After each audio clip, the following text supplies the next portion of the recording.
Oh yeah. Welcome back. Welcome back to the Scoop channel here on the VET S.O.S network. You do not have to drown in the sea of transition. Grab that VET S.O.S lifeline. We are here to help. And today, sitting on the stoop with me, we're going to be getting the scoop of a powerhouse of truth, resilience, and raw storytelling. My man right here from across the waters, y'all hear about it in a little bit, Jon Flatt. He's a veteran. He's an author, no-holds-barred narrator of Real Course of Combat. His book, this is what we're going to be talking about today, people. Smoke 'em if you got 'em. Just doesn't talk about war. It drags you into the battlefield. It carries you through transition, and it shoves a mirror in your face. Because that's what it did to me. When I read the book, I was like, wow, this is Young Kings back in the day. I was like, man, my man was spot on with a lot of things. And we're going to talk about it. From firefights to fury, from numbness to healing. Jon holds no punches. And neither will we in this conversation. Buckle up. This is going to hit hard, hit home, and maybe start a new kind of healing for someone that's listening. So welcome, my man Jon, to the Scoop. What's up, brother? What's going on, man? I'm ready to go. Let's do this. Hey, let's do it. Hey, so I know we spoke a little bit before we hit the record button. So I got the scoop on you, but what's the scoop on Jon so the listeners so we could start to get into sync with each other when we talk about your book? All right, man. Yeah, so joined out of high school, 18, went to basic training, Fort Benning, 11 Bravo or infantry. About 3-4 months after basic training, got mobilized, went to Afghanistan, did a tour in Afghanistan, a year long there. I was 19 when I got there, 20 when I got home. Got married quite young, had 2 kids. Gonna try to drown myself in life. Didn't really do much for transition, just try to jump back in and forget about the whole military thing. Got out after my first contract was up and started losing the battle to drowning it all, and eventually kind of started to clean up my ways. I got a degree, got back into the workforce. Like I said, I had children during that time, so I had 2 kids now. My wife, myself, and our 2 kids live in Ireland. We've been here since 2020. We've got a 16-year-old daughter and 11-year-old son. They both go to school here, and we've just settling in. I fish a lot, work from home, just trying to spend as much time as we can even keel and with the kids, adjusting back to life. Finally doing the transition part right, I think. Wow, and every day is a transition, right? We talked about that earlier. So one of my first questions, I told you I was stationed over in England. I just say I was stationed over in England. I say, wow, you over in Ireland? Like, what made you do that jump across the pond to kind of do a reset over there and start your new journey? Yeah, a long story short, knew I needed to change. Life had just gotten kind of intense. There was a little shootout across the street from the apartment we lived in, that put me on edge. Made me realize that I didn't feel comfortable around firearms everywhere. And like I say in the book, I'm an American. I appreciate the rights, but for me, it just got too heavy. I couldn't really process them being around with my kids being around. And so we started trying to travel, look around, see what we thought, and came and visited Ireland. The pace of life was real chill. Everybody's kind of more focused on who you are than what you do, and that spoke to both of us. So Ireland kind of won us over time, and we found a way to make a move here, and we showed up, got it done, and then COVID hit 3 months later, so we dumped everything on its head. We've been trying to readjust since, but that's the reason behind it. Like I said, long story short there. Nah, so it's good. So it's about a 6-hour time difference from where I'm at to where you at.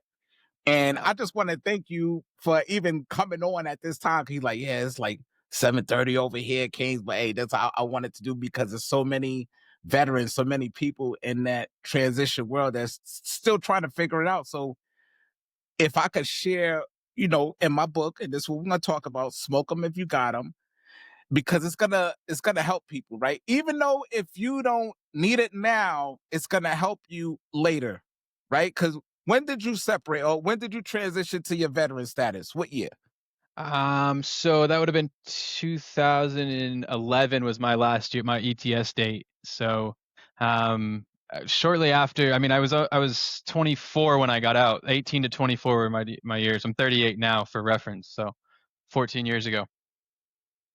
And you see, and I just got a hold of this book literally a week ago. And here we're in 2025, because I know this gonna hit the record button. People are gonna listen to it over and over and over and over again.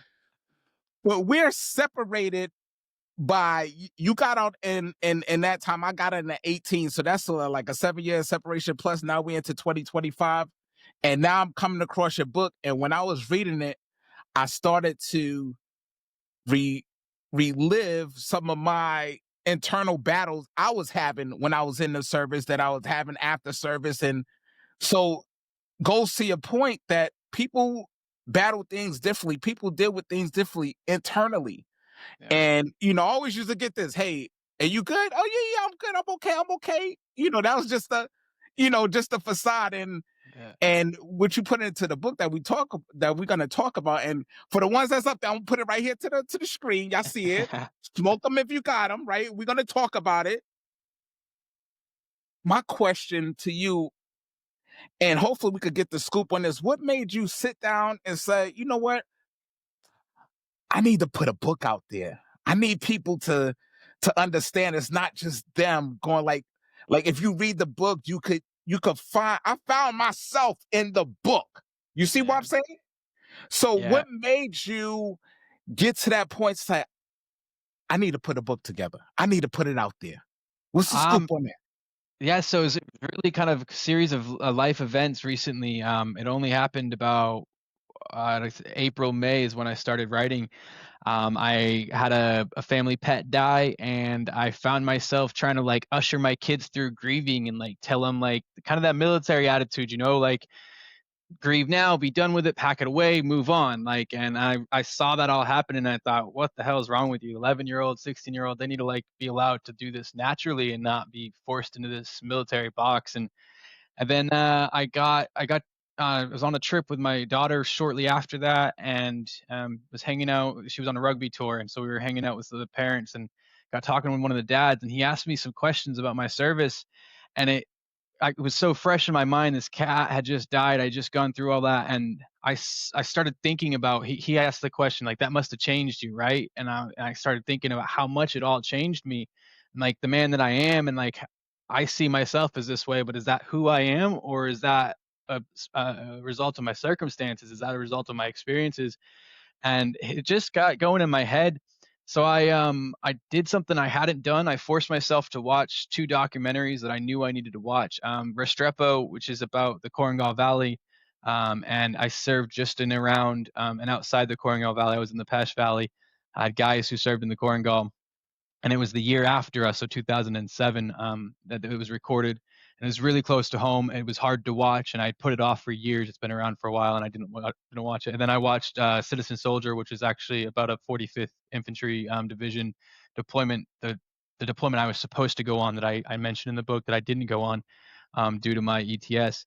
I watched those, and it really just broke me, to be honest. That kind of shut me down, and I realized I'd been writing from a lot of things for a long time. And so I started writing, and I wasn't first, I didn't plan on sharing it. I just wanted to write my stories, the ones I hadn't shared, the ones that only shared, after a few drinks or whatever I was doing at that time. And there's certain ones you keep to yourself. And I just started to pour them out there. And I started to see this like pattern, like these things. And like you see in the book, the first fourth of it is about the deployment. The rest is about what came after. And I started to realize that if I was still going through all this, there was a lot of us that probably were, and started to share it and started to hear good things back. And I thought, you know what, if that's the case, then it's worth putting out there. And I put myself out there. There's a lot of things in there I probably wouldn't have told anybody prior to this. And now I realize that there are people reading it saying, shit, that's me too. And I need to face these things. Like you said, a mirror. I tried to Yeah. just put a mirror up there. So Yes. Yeah. So For the ones who haven't came across the book yet, don't worry, we'll give you the information after the, at the tail end of the show. But John, you broke it down. I say like the 5 sections you broke it down into, it was like literally when I say walking through what I went through, and I'm like, man, he went through that. So I'm sure somebody else went through that, and somebody else went through that. But we all, like you said, some stories we share, a lot of stories we keep to ourselves, right? But in part one of your book, you put the there but not gone. And one of the quotes I wrote down that you have in your book, like you can leave the battlefield, but the battlefield doesn't leave you. Yeah, man, What's the scoop that's on that? I you know, I think you get there and things kind of get imprinted in your brain. And it's little things. Obviously, there are big things, and some people I mention often. Some people had a lot worse than me. I don't claim to have had the worst combat experiences, but the training really sticks. It becomes embedded. You find yourself doing little things, especially when you get home, or even like on my 2 week block leave, we flew through Shannon Airport here in Ireland, and you're checking, you're looking around, you're scoping areas out. You're never right. You're never the same. Like you don't realize it till your first civilian interaction. I mean, we all joke you'll never be a civilian again, but like you really truly don't adjust back to civilian life, especially not at first. So that there but not gone, and the battlefield following you home, like it really does, like you realize. I remember being in college courses and sitting at the back of the class and like trying to make sure I had close exit strategies and like stuff that you don't even realize makes you that different until you start telling people, and they're like, yeah, you do what? Like, I don't ever think about where the exit is, and like I can't actually walk into a room without finding the exit. Um, or checking eyes and hands and eyes and hands. It's these Right. these Yep. little things, like, but they're little, but they're serious, and they make you feel tense constantly, and you realize that you've got no escape. There's no off switch to that when you get back. Right. So how did the early sign of eternal change show up? Like when you were still down there, like how, and you said like you started to look at hands, you started to look at position. I know when I came back from my deployment, I always had to have my back towards the wall and look for the, for the, I call them escape routes or routes of travel. Yeah. For me, I didn't really notice certain things because I was so young when I went. I just assumed that these were like my personality traits. Only recently have I started to realize like I could never sit still. I couldn't Uh-huh. be in quiet. If it was quiet, there had to be music on, or I had to have something background to make me forget it was quiet. Going out, even like when I first started fishing again by myself, going out on the water and like not checking behind me constantly, and like that feeling like that, like you got someone creeping up behind you, it's always there. So they kind of, I'd say a lot of them more just seeped into my bones. They didn't really like stand out. I didn't identify, wow, I'm different now. I just identified that like this, I genuinely thought certain things were personality traits. And I think more recently I've started to realize that those quote unquote personality traits were actually changes that came in from my training, from my experiences, and from just not being a civilian anymore. Right. And you put part two, you said, well, welcome back, sorta. He's like, welcome back, like you're sorta back, but you're not, like you're kind of still. For me, when I was deployed, I used to tell non-veterans, I guess, or every time I deployed, part of me stayed there. Yeah, yeah. All of me didn't come back. If that makes sense. Yeah, absolutely. Like I only went the once, and the sort of like you only kind of come home. Like I said, you never really be a civilian again. And also, I feel like there was a certain sort of from the other civilians. Like everybody was so proud and so happy to have you, and thought it was so cool that you did it. But like no one really took the time to understand. You get, for at least for me, I was National Guard. So when we got back from our deployment, we had a 10-day demob, death by PowerPoint, if you will, kind of sessions. And it was just one thing after another, like, don't beat your wife, don't drink too much, don't do that, don't do this. But they never really like told us what to expect. They never gave us any tools and said, hey, man, like you're going to feel these things. It may not be now, it may be in 2 years, it may be in 5 years, It may be right away, you don't know, but you're gonna notice these things, and that doesn't make you weird, that doesn't make you a monster, that doesn't make you a problem. And then you get back and you're around humans, civilians, and you're just like, they don't see me. Like, they say thank you for your service, but like they don't actually want to have that conversation. And when you start to have any sort of conversations or you try to explain, oh, sorry, I just need to be close to the exit, or any of that stuff starts to come up, the civilians kind of pull away and they get a bit like off about it, at least from my experience. Again, everybody's gonna have a different one. So everybody up front seemed very excited to have me back. Like I mentioned in the book, there's yellow ribbons everywhere, and I'd get well, I wasn't 21 yet, but I'd still get beers bought for me at bars and thank you for your service. And then conversation would shift, and they would, everyone would ditch. No one would want to have that conversation, and it was that, or you get the people who want to ask you if you ever killed anybody, and you just like, that's not welcome back. That's like, send me back into my trauma, and like, let's not actually have that conversation. But it was that kind of sort of was, it was multifaceted. There was a lot of layers to feeling um excited to be home, but nothing felt like home anymore.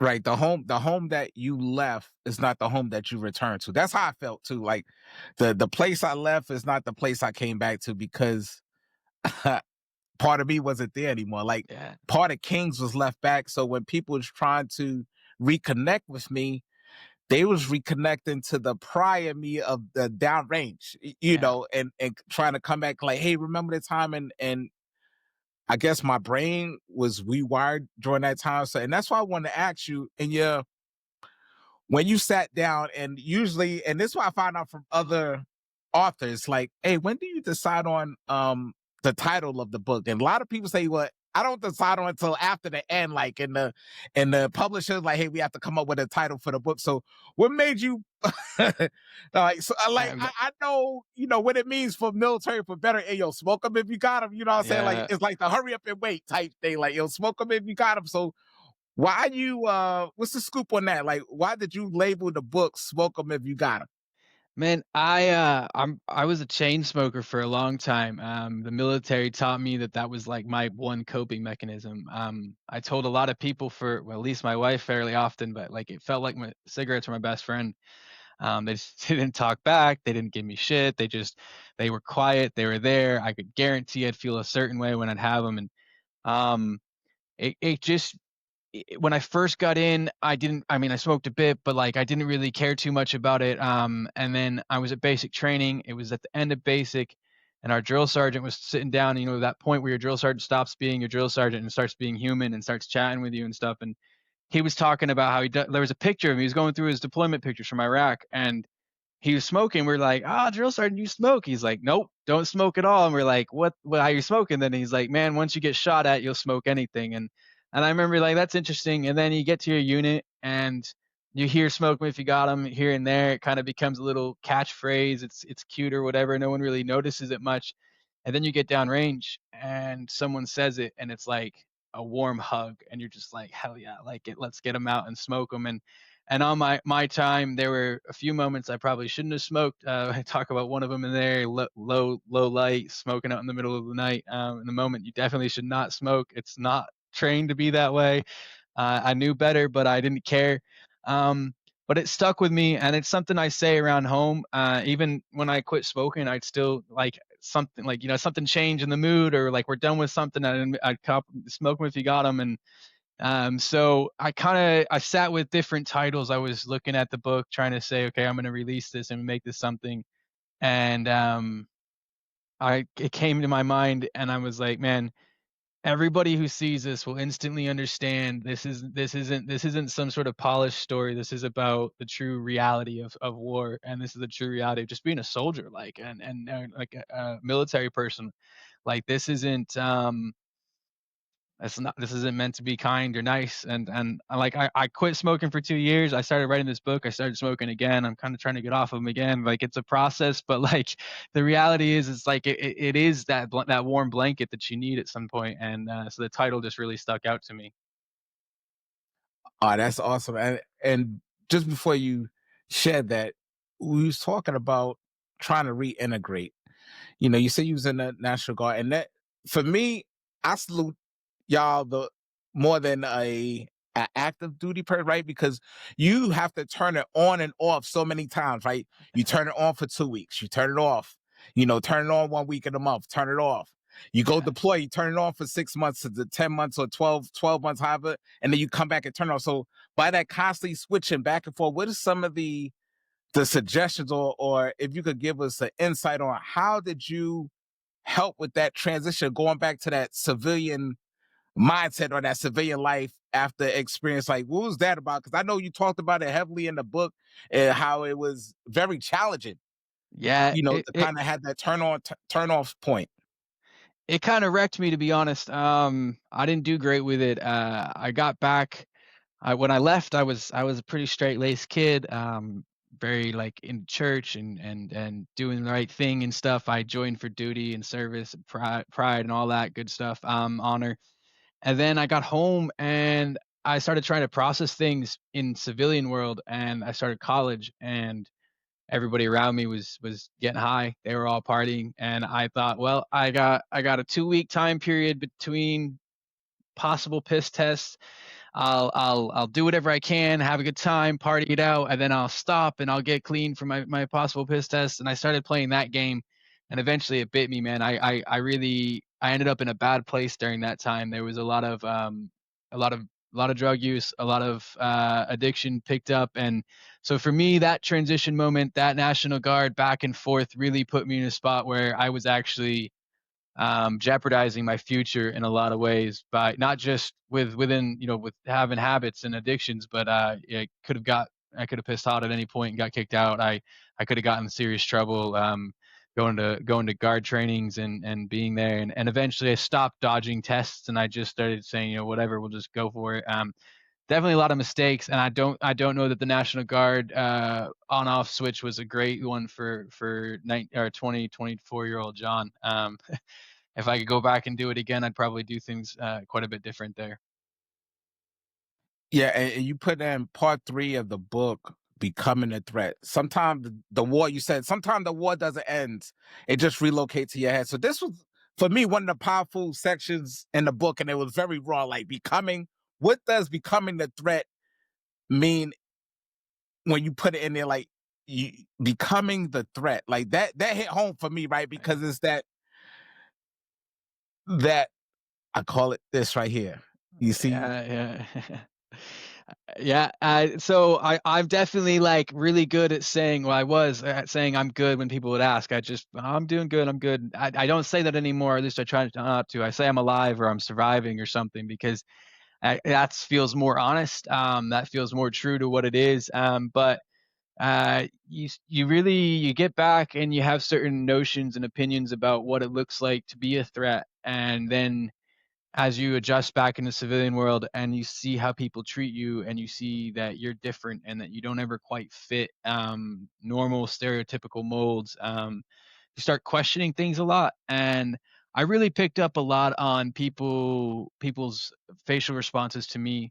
So when I started noticing people kind of flinch or pull away from me, I started to get into my head.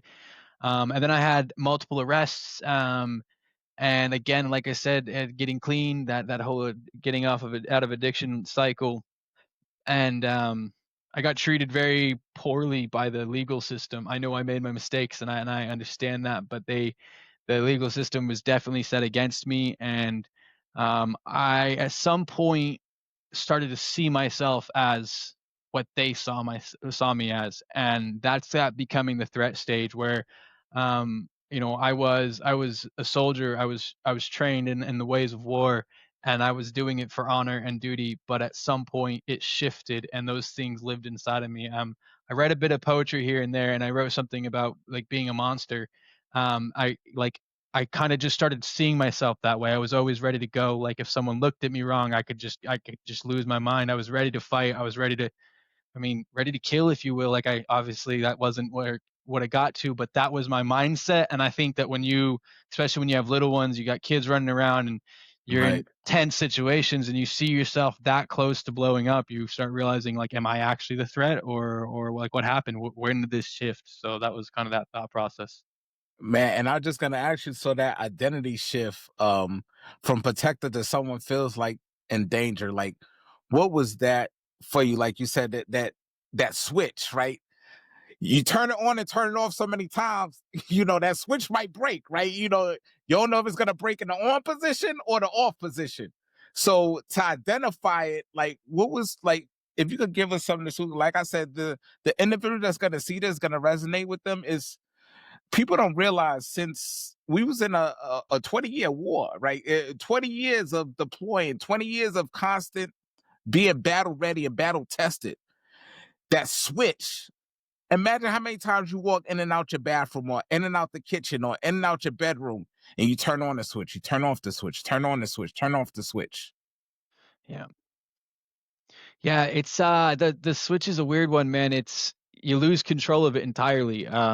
You say it might break, and yeah, it can break, but it's more like it gains a mind of its own. Like you don't even know what causes it. Like it might just be a bad mood. You woke up funny.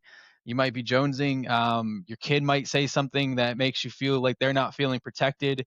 Your wife might get upset with you because you're not acting normal. It's a lot of little things. I know my wife herself, like we talk a lot. We're very close, and she started being very hyper vigilant, which I totally respect and understand, because of my mood shifts and my kind of inability to control that switch. But it actually started to backfire a bit. There were moments where it was like, why are you protecting my children from me? Like, but for her, she's there like, well, like I don't know what your like where your switch is. Is your switch on or off? You in protect mode or are you in caring mode? And you kind of that it does whatever it's going to do, and you don't know what's Right. going to fire it, and like you're trained to be on all the time, and then you come home and you're trying to turn it off, but like it's not that simple, it's not that straightforward, I would say. Right. So and your transition back, when you transition back to family status, like what systems, I know you had some systems in place because when you had that we call it that was it like reconditioning time, right? The 2 weeks of reintegration. There we go, that reintegration time, like, and they provide all these systems, but which ones that you feel that was like a total fail, or like, man, if I could redo it again, I would have done it this way, and what would have changed, like when you had that transition back? If I could go back and do that time period again, I think the thing I'd work hardest on is staying close to my guys.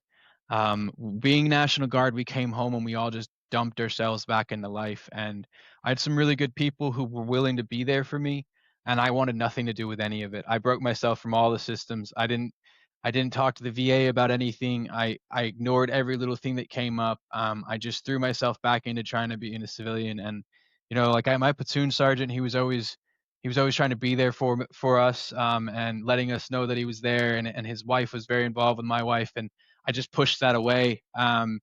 If I could go back, I'd also probably lean on my parents a bit more and my brothers a bit more. I felt like them not asking meant that they didn't want to know, and I realize now that really they probably did want to know. They just didn't know how to ask, and they didn't want to bring things up and make me have a Right. bad day or whatever. So those transition moments, I think that those systems could have been in place if I had taken them. But then I feel like the VA system was really poorly delivered at our stage. I don't know how it's going now. I hear there's a lot more work going into it. But I don't feel like they really gave us a lot of vision and perspective on what to expect. For me, my first like noticeable PTSD symptoms, if you will, didn't start till 2 years removed, which didn't make any sense to me. And to wake up in the middle of the night, searching the whole house for your rifle, sweating, pool of sweat on the bed, had no idea what's going on, just feeling like I'm just in another space. Like if I had known that was gonna come, it would have been a little bit easier to process. And now when I go back and read about it, they know this. They know that 2 years is a typical time frame. It takes time for them to resurface. So I think that for me, I look at the camaraderie system as I broke that myself. I didn't choose to take it. I didn't let myself lean on the people who would have cared for me. And then as far as the one thing I guess I did do, and I feel like that probably brought me through the most is I was very open with my wife. She was willing to sit there. We kind of fell for each other because I fell for her because she loves war movies. So she had this ability to relate almost because she had watched a lot of war movies. But when I got home, I stopped watching them. and she let me, but I think she took cues, and so she was always willing to hear me and just sit with me and let me calm down. She never looked at me like the threat, and I think that that's probably the one system that maybe that I leaned into that maybe actually worked. So yeah, it's a lot. Like it's interesting to go back and think of it in that way because you try not to a lot of times. Yeah, and you put in there part four, the reckoning. Healing doesn't start with forgiveness; it starts with the truth. Yeah.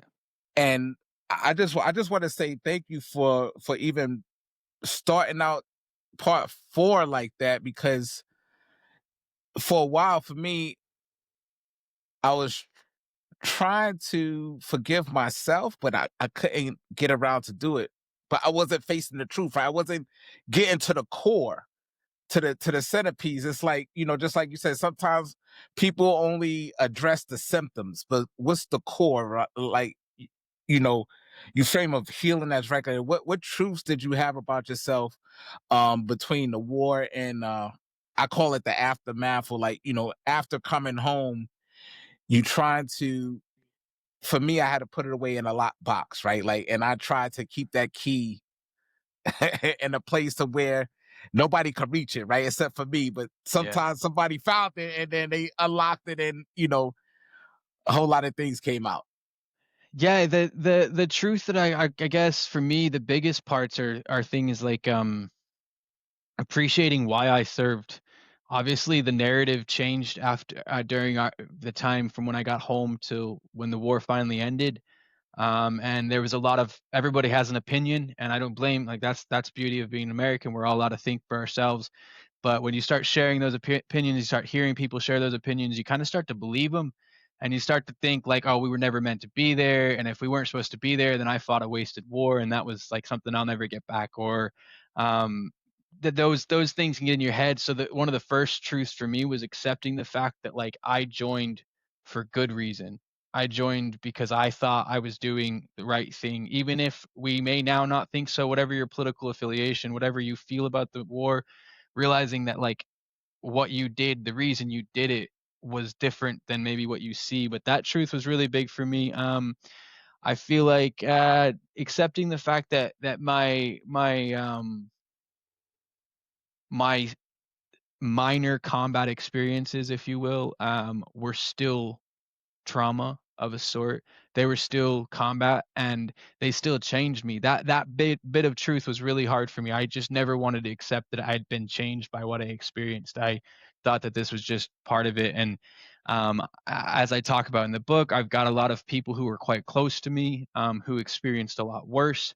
So, and that's kind of my whole call to action in this. Like we as humans, I think there's kind of this phenomenon they're talking about these days, trauma minimization or pain minimization, where we can say, yes, I went through something painful, but I know someone who went through something worse. Therefore, I'll discredit what I experienced and only focus on what they experienced. And so there were guys, one of my buddies got shot in the head, like Purple Heart, survived. Luckily, crazy experience. Other guys getting pinned down for hours. Um, some guys didn't come home. So there's a sense that they went through worse, so I never acknowledged what I went through. And I even now I get hesitant to bring it up. It was actually one of the hardest parts of releasing the book was worrying that the people who know my story would instantly see that I released a book and say he didn't go through that much. I don't care about that. So I try to own that in my story. I don't talk about like some crazy combat experiences. There's no kinetic major like firefights that I went through, but the truth of it that these moments changed me, and if they changed me, then I have to accept that change, and then that's where you can start forgiving yourself for the things you did, because the things you did probably weren't who you were going to be if you hadn't been changed by what you experienced, if that makes sense. No, definitely. And you also put in there looking into the mirror. And I had to read that over and over and over again. And when I transitioned in 2018, it took me 18, 19, 20, 4 years to look into the mirror. Remember, just like you, because I faded out. Like nobody, everybody thought I was still in the service in 2022. Mind Yeah. you, I separated in 2018, but it that long it took me to like look into the mirror, and I had to talk to myself. Yeah. And can you kind of, what's the scoop on that? Because I know you talk about looking into the mirror. Um, the what I got from it is like owning your portion, owning you, because only you, and that's why I was this how I was talking to Kings in the mirror. I was like, you have to own what you know is in you. Like, Yeah. speak your truth. Like, regardless of whoever, oh, you didn't experience that, but I experienced it because I experienced it. Like, yeah, I could never experience what you experience. You can never Yeah. experience what I Yeah. experienced, right? Because we only share what we want people to know, right? And that's what we talked about before, right? As a veteran, as a human, I tell people this: you will never tell somebody everything that you're thinking ever. I haven't ran. I just say in my 47, 48 years on this earth, I haven't run into a person yet that told me everything they was thinking. They Yeah. told me what they wanted me to know. Yeah. Yeah. Then that the man in the mirror knows it all, right? Like that's the reality of it. I had a few interesting experiences. Like I like you, as soon as I got out, I separated and I cut ties. I grew my hair out. I moved out of the state. I cut ties with everybody. I didn't keep in touch with anybody. I mean, my family barely, my wife's family barely. Like we just disappeared. And that's when a lot of the really like hard, heavy stuff started. But it's when I started to finally like come back to myself. And then I had this because of the way things went. So I mentioned it earlier when I was going home on leave, I flew through Shannon Airport in Limerick, or just outside of Limerick, Ireland. It's actually in Shannon, Ireland, but that's about 40 minutes from my house now. And when I came here in 2019 to visit, um, we visited in the area of Limerick, and I kind of caught a glimpse of like, oh, this is where you never leave the airport when you're flying home on leave, but we had this kind of crazy Yep. experience. It's a really small airport. We got there and we all just started drinking. We weren't supposed to, but we're all in uniform. We weren't supposed to, but we all just smashed as many beers as we could, and then it hit us like, holy shit, like what is wrong? And I need a cigarette. And I just like, so we found, I'm pretty sure I've been to this airport a lot now, and I'm pretty sure this was a non-civilian um, exit. Like we weren't supposed to use it. And but we just like ducked out this door, shocked alarms didn't go off. And we were all standing on this platform smoking, and must have been a cloud coming up, but we were just sitting chain smoking, and we look out and it's just all green everywhere. It was the most green thing I've ever seen. And my wife pointed out today it was December, so like the trees didn't even have green on them anymore. It was just the grass Wow. that you could see. But that location was my mirror, because when we moved here, we flew through there, and now I fly through there every 6 months or so, and I see myself again. I see 19-year-old me. I see myself now, and I see the fact that I'm becoming someone else. And that mirror, you're really confronting these different portions of you and these different stages of your life, and seeing like that human that I was then isn't the same human anymore. And that's okay. Like I changed, Yep. and those changes aren't bad.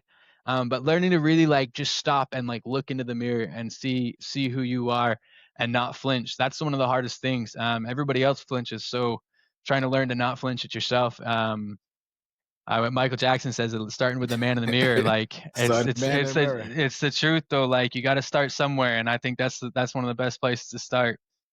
Wow. And so when I read that part of the book, and I had to reflect to myself, and I share with you, like I grew to a whole nother human. So on my knees, I was walking around with two humans, the size of two humans, right?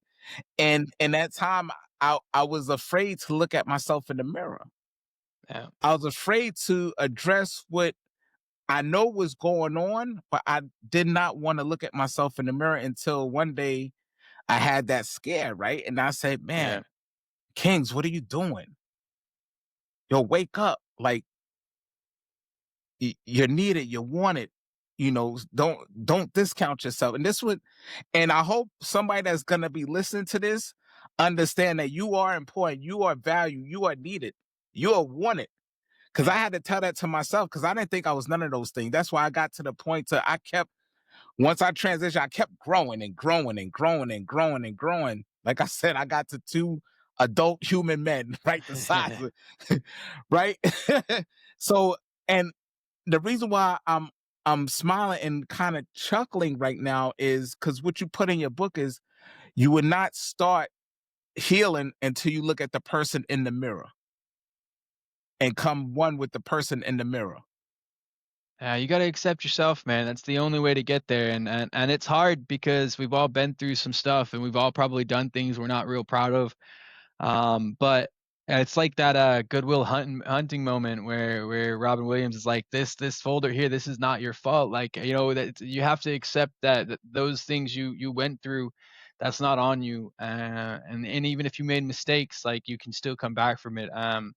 I think there was a lot of regret, a lot of like I still look at my daughter. I got arrested. I was an addict when she was in the world, and then I look at her and she was there when I got clean, and she was there when I got taken away, and she was there when I crawled my way back. And sometimes that's really hard to see her because like she I mean she was young, she doesn't know it, but like we have conversations, she's aware, and there's a sense that I had to look at myself and say, like, that's okay that I was dad at the same time I was trying to heal, and now I can heal, and she can see that process, and she can read this book, and she can hear my stories, and maybe it'll save her the 18, 20 years of running from the woman in the mirror as it is for her, and accept who she is and be okay with it because we all have to, and I think that the reality is we're all, well, from my experience, the people I interact with, they're all cared for, they're all wanted, and the world is actually looking to accept people if we just let that happen first. Yes, and I know that feels so liberating because I'm on my health journey. I'm down half of that, so I'm down a little over 100, and I tell myself is, man, that fuse is still burning. That's what you put in part 5 of the book, right? The It mission is. is not over, it just changed, right? Yeah. I was like, that's what I was reading. I was like, yo, me and this guy must be like connected in somewhere. Like I'm like we must have ran across each other's path because he's writing exactly what I'm thinking. Like the mission's not over. That's why I tell myself. I said, Kings, the mission's not over.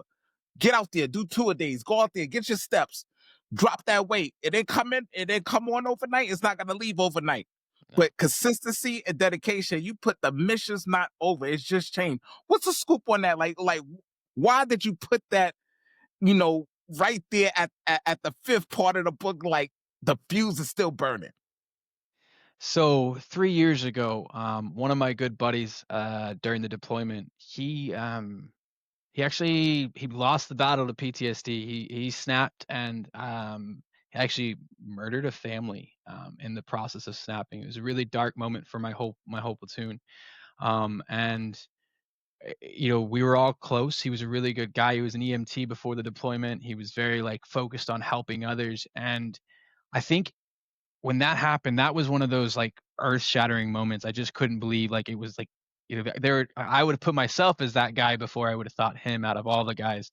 And I realized as I was finishing this that like it wasn't about me telling my story as much as it was about me letting other people know that like I'm coming back. Like maybe I'm not coming back to the States right now. I mean, that's not where life's taking me, but I'm coming back to the battlefield. Like I can't leave the battlefield. I thought I could. I've been trying to leave it. I've been trying to run off and I've just been hiding. Like I've got to stop hiding. I got to join back to the fight and I got to come back. I got to, you know, continue the mission because the mission it's changed. Now the mission is about, we were never taught to heal, but now we can teach others to heal. Now that we've learned to heal, now that we're learning to heal and we're doing the healing. So that's why the podcast like this spoke to me so much. When you guys reached out, I was like, hell yeah, this is the perfect type of thing because you guys are trying to show other people like and other vets it's time to heal and it's okay to heal and it's okay to need healing and like let's do this together. Let's put this story out there. Let's tell people they're not alone in this healing process and it's been really great to me. Like I've had a lot of people reconnect, a lot of old friends, old military buddies. I've had people who I've never met who've reached out and said I didn't go to war, I didn't experience combat, but you made me realize that I can heal. And like so we're all on this battlefield of life, and we're all trying to process these heavy things that we've been dealt, and now there's a chance hopefully, there's a Tom Walker song where he says, "I'll leave the light on." And to me, like when my buddy did what he did, when he kind of gave in to that, I realized my light wasn't on, and I didn't know how to turn it back on. And so for me, that's kind of what that last section was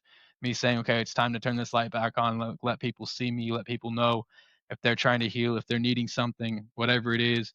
They want to go fish, they want to talk on a call, they want to talk on a phone call, a video call, whatever it is. I want to be that guy, if I can be. And podcasts, whatever. Like, it just, to me, it's just about trying to let people know, like, I'm still healing, but I'm willing to come back and find any down buddies and bring them back. Like, we can't leave anybody behind. Can I just say one word that wraps up everything what we talked about in the last 45 minutes? Go for it. Ditto. I like, Yeah. why are you in my head right now? Like, you are literally saying everything I'm thinking, right? Because just as you say, you did your book. I'm doing this podcast like Sean Welsh, he's the CEO and co-founder of VET S.O.S. And when I shared my story with him, because VET S.O.S is vets share your story, right? So when I shared my story with him, he's like, man, brother, that's so powerful. You know how many other people will like to hear your story or just feel your passion to know that they're not alone. And what you just said right there, it's all I could do. I can't, I told myself, King, you can't pay it back, right? Like I can't, for me, this is how I see it, right? I can't give back. Only thing I can do is pay it forward, right? I Yeah. can't do everything is in the past, is in the past. I can't go Yeah. back and change it. The information I had at the time I made those decisions, that's when I had that information, those are the decisions Yeah. I made. Now I got Yeah. new information, so it's new responses, new decisions I have to make, but I can only pay it forward. And like you said, by this podcast and by you writing this book, and this book is in the collection, and hopefully this book will be in your collection right here. So, smoke them if you got them. And we're gonna ask them, how do we get a copy of this? How can y'all get a copy of this? But what are you gonna leave for others to come around, to stumble across, or to get into your toolkit to help you to your next stage? Right? This podcast, there's plenty more podcasts out there, plenty more books out there. But all I ask for the listeners that's out there, just start sharing your story. It don't have to be with everybody. Just choose one person. Just start off with, just share a little bit of it, right? Yeah. Because you don't know how much that little bit of that story could help somebody get out of their dark spot and dark place. Yeah, man, for sure. Like, I think that if everybody just accepts their story, they maybe share some pictures, they tell someone they care about, contact that army buddy, and, hey, do you remember when? Like, do you remember that moment? Do you like? Is it the same in my memory as it is in yours? I think it makes a big difference. I think also getting over this minimization. Like, I didn't fire my rifle. My whole deployment, I didn't fire my rifle. And that really, that I actually used to say that. People were like, "How was your deployment?" It was no big deal. I didn't fire my rifle. Like, but the reality is like, you didn't have to fire your rifle. You didn't have to see intense combat. Like, that's not You was the willing to.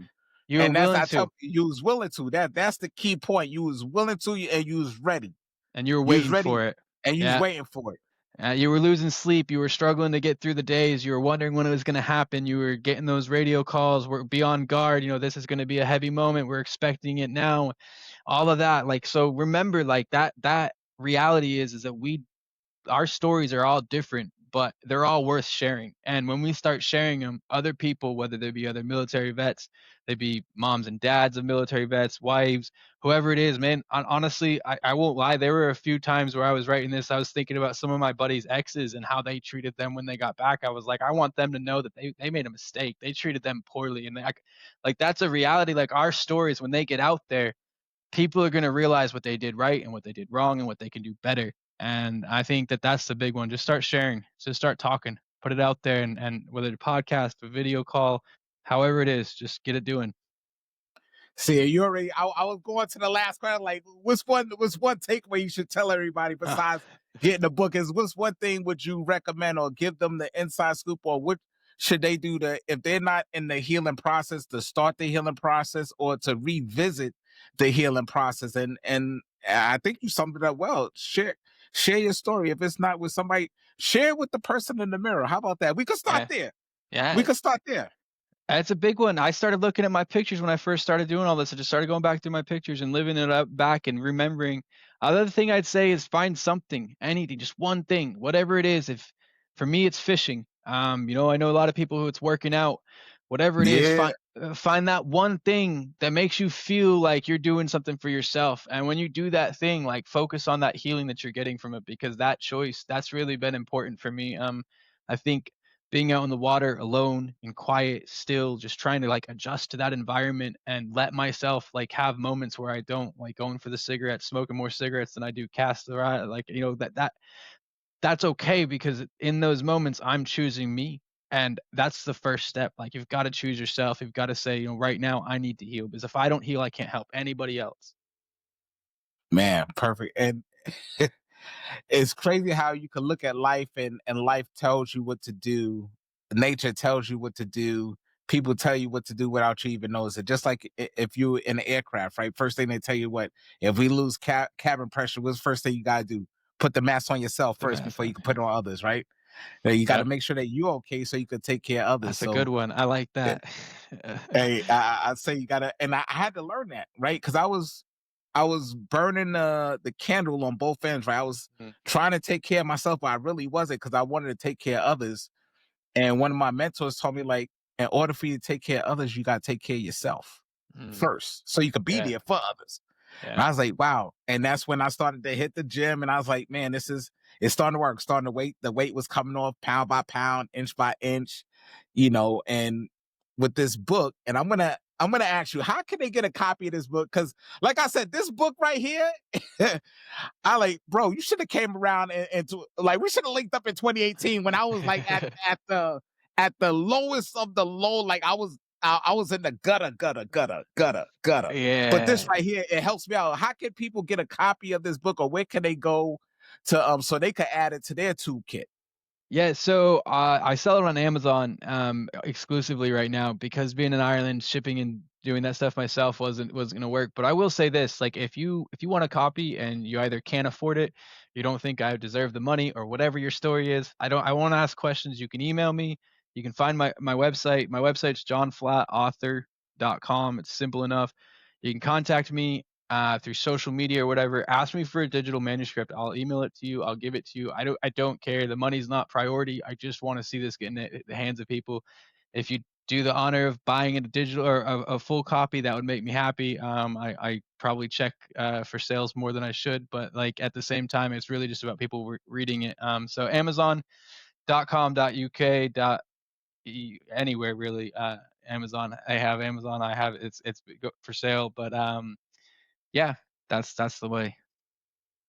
Awesome. Appreciate it, John. And thank you once again for coming on, for sharing your story, for sharing your book, for sharing your journey. Like, for sharing your journey. As you shared yours, I shared mine, and somebody sharing theirs right now by listening to this, because they're replaying it in their head. Like, man, it's okay. I could smoke them if I got them, right. That's that. And for our non-military, non-veterans, just know, any transition. Say that you might have lost a job, or lost a loved one, or had to move to a new location and start all over. It's all about transition, and how do you implement your transition.